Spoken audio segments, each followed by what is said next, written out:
I'm from Vahumana. It's, well, veracity. Precisely.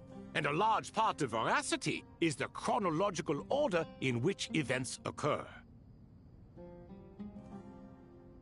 I may as well tell you. In the beginning, Nabu Malikata, the goddess of flowers, descended upon Sumeru. The glory of the heaven was within her. She brought life, oases, and knowledge to this land. Then she created the Jinn, enlightened them, and ordered them to serve her. Two other gods also walked upon this land where wisdom flowed in abundance, and the three met beneath the great green trees. It was the first and greatest alliance.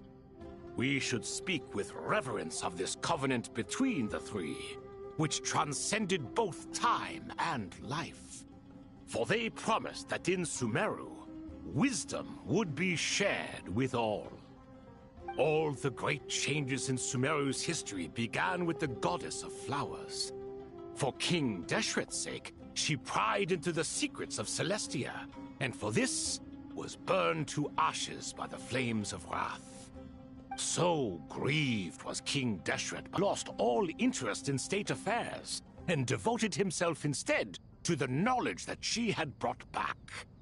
It was after learning of the technology from that floating island in the sky inspired by Aru, while the basis for Aru itself came from Celestia's technology. Well, if the two share a common technological origin, then connecting one system to the other is an entirely feasible idea. Unbelievable. Have you no reverence at all for celestial technology? There's no time for that. The schedule is too tight. Blame it on the deadline.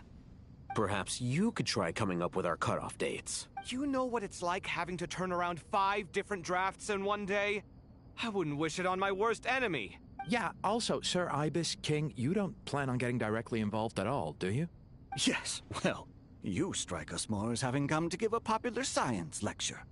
Or, wait, does this count as more of a first-hand witness statement? Neither. Anyway, this sounds like far too much work for me. Still, if Aru is so powerful, why didn't King Deshret use it for more ambitious ends? Because it was never fully completed. King Deshret had grand plans, but he perished before they could come to fruition. In the beginning, his wish was to create something that could rival the very world itself. The Lord of Flowers sacrificed everything for that ambition. What he desired, she bestowed, and thus was knowledge brought into the world. Her courage and sacrifice had to be honored with the most splendid of monuments, or King Deshret would surely have deemed it a grave injustice. And that monument, built from knowledge and technology, etched with a sacrificial and courageous love, even in its unfinished form, it deserves to be treasured. At that time, King Deshret said the following to the Lord of Dendro. Since we share an eternal covenant, I shall never be your enemy. Hence, the fruit of wisdom from the heavens is not to be devoured. Remember, it is not that I lack the power to become the enemy of wisdom. Yet you and she have taught me much and shown me kindness. For this, I cherish you both. In the end, Aru was only used to store a portion of the souls. It was but a primitive form of the masterwork the king had envisaged. His final hope for Aru was to return to the past, when she yet lived.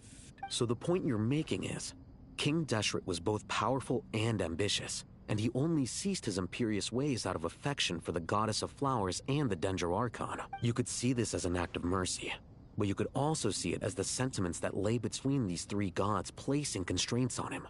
This was, after all, the foundation of the alliance between them.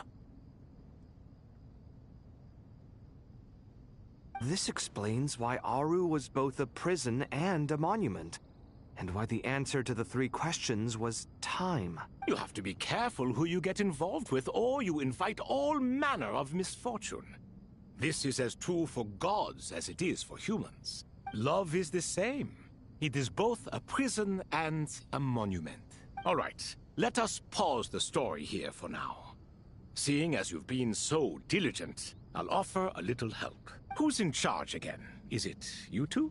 Ah, yes, me and him. Now then, close your eyes.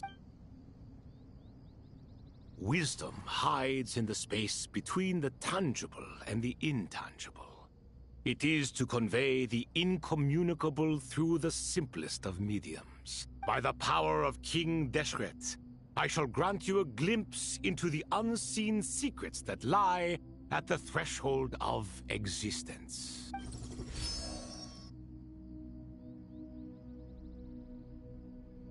Where did this come from? Is it a new mechanism? It looks more like some form of externalized information.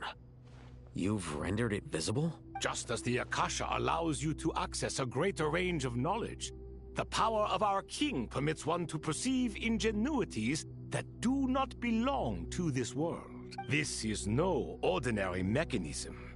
It reflects the internal structure of Aru. Whether you choose to increase or decrease, keep or discard.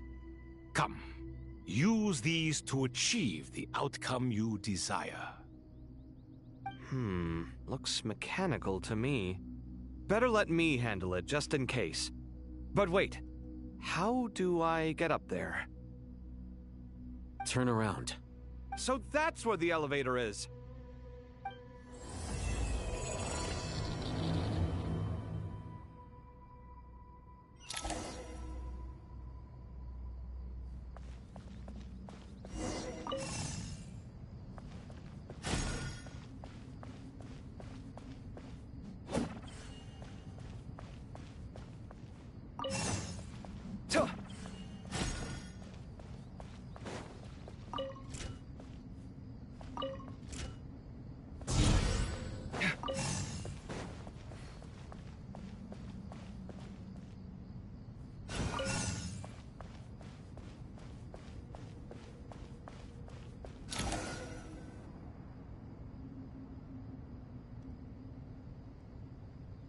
Obelisks were used to record important information in the ancient desert civilization.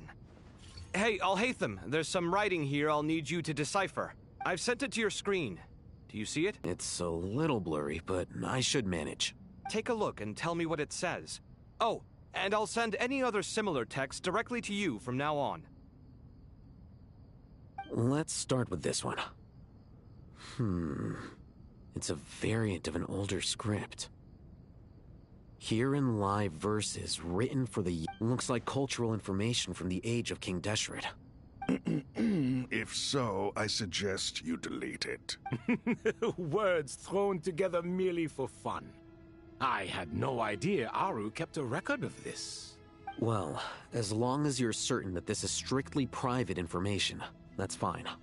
It is unimportant. All right, well, I guess I'll start now.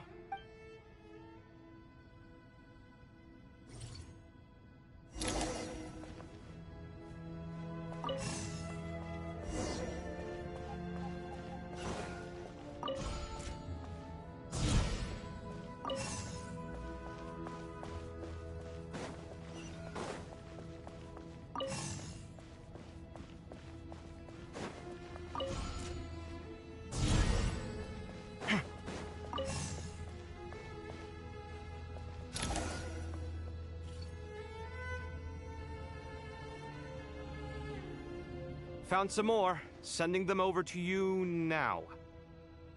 These are all reports about the Gurubad conflict. Can we delete them? I'd say so. Most of this information has already been archived anyway. What if there are details in there that Vahumana missed? What are we supposed to do if they come after us in the future?